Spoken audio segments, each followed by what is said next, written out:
مراحل تنصيب الشلال الجاهز من قبل شركة تكوما جرين. تركيب القطع القوسي، تركيب المضخات بداخل الشلال الجاهز شركة تكوما جرين.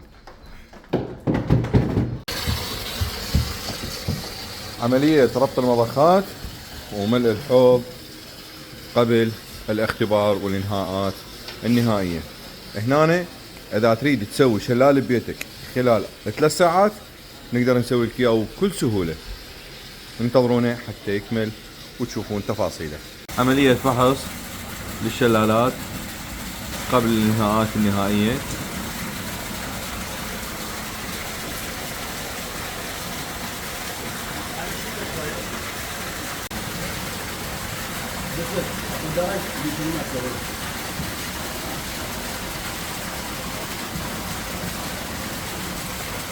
عملية تغليف الجدران بالزرع الصناعي للشلال الجاهز. عملية ربط الإنارة الخاصة بالشلال.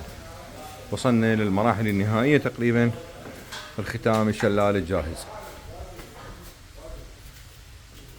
مثل ما قلت لكم المراحل النهائية لاختتام هذا الشلال المتكون من 3 أشكال: القوسي والانسيابي والقوسي مال المسبح، وراح تكون هنا موجودة بالأسفل النوزلات.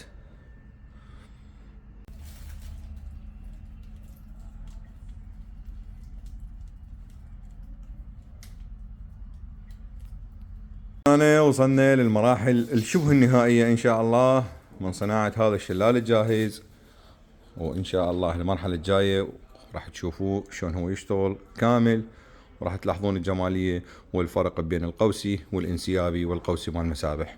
وهاي راح تكون عندنا النوزلات الأرضية.